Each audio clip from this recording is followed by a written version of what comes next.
গেছে, প্রায় 5 বছর 6 বছর হয়ে গেছে। তো এরকম ভরে কাটলো।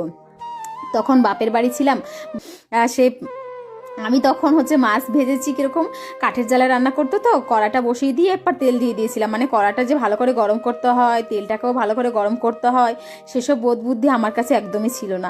আমি মাছটা হলুদ লবণ মেখে ওই ঠান্ডা কড়াইতে তেল দিয়ে ওই তেলটা গরম না হতে হতে মাছ দিয়ে দিয়েছি। আর কড়াই কি আর মাছগুলো ছাড়ে? কড়াই তো মাছগুলো তো কামড়ে ধরে রেখে দিয়েছে। এখন তো আমি ভয়তে বাঁচতেছি না, বাবা তো বকাবকি করবে, এত কষ্ট করে মাছটা ধরে নিয়ে আসতে, আর এখন এই মাছগুলো আমি কী করে তুলবো? আমার তো কান্না পেয়ে যাচ্ছে, কিন্তু বাবাকে ভয়তে বলতেও পারছি না যে আমি কী করে তুলবো।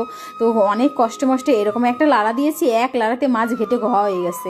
মানে কাটা কোনটা আর মাছ কোনটা বুঝতেই পারছি না। কটা মাছ ছিল কি মাথা ছাড়া আর কাটা ছাড়া কিছুই বুঝতে পারছি না।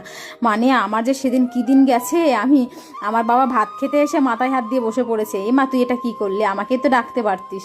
তো সেদিন আর বাবার মানে ভাতই খেতে পারলো না, কাটার জন্য ভাত খাবে কি, যেহেতু পুঁটি মাছে দেখবে অনেক কাটা থাকে, আর ছোটো মাছ পুঁটি মাছ এগুলো কাটায় কিন্তু বেশি থাকে, সেজন্য খাওয়াটা খুব মানে হয়ে গেছিলো। আমার বাবা সেদিন বললো, এত আশা করে মাছগুলো ধরে নিয়ে আসলাম, তুই মাছগুলো এইভাবে সর্বনাশ করে দিলি। তখন আমাদের বাড়ির কারেন্ট ছিল কিন্তু ফ্রিজ ট্রিজ ছিল না, তো এরকম একটা অসুবিধা হয়েছিল। তো সেই কথা মনে পড়ে আজকে ভাবতেছি সেই দিন কীরকম ভরে কাটলো। তখন বাপের বাড়ি ছিলাম, বাবা হয়তো 2-1টা বকা দিয়েছে, বাট ততটা গায়ে লাগেনি। কিন্তু এখন শ্বশুরবাড়ি এসেছি, এখন কোনো কাজে আর মানে পিছিয়ে নেই। আমি শ্বশুরবাড়িতে এসেছি পরে আমি কিন্তু সেরকম কাজ কিছু করতেই পারতাম না।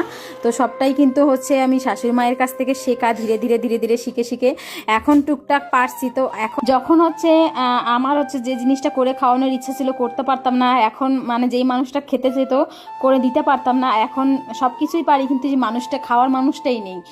তোমরা সবাই জানো আমার শাশুড়ি মা আমাদের কাছ থেকে চলে গেছে, প্রায় 5 বছর 6 বছর হয়ে গেছে। তো যার জন্য কাজগুলো শিখেছি, সেই মানুষটাকে এখন খাওয়াতে পারি না, বা সেই মানুষটাকে করে কর্মে কিছু দিতে পারি না।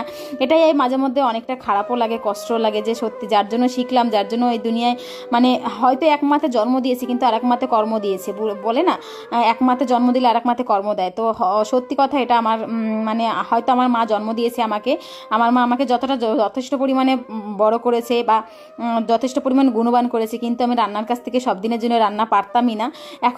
এখন ভগবানের দোয়ায় বা আমার শাশুড়ি মার ভালোবাসায় আমি আজকে রান্নাটা খুব বেশ ভালোই পারি।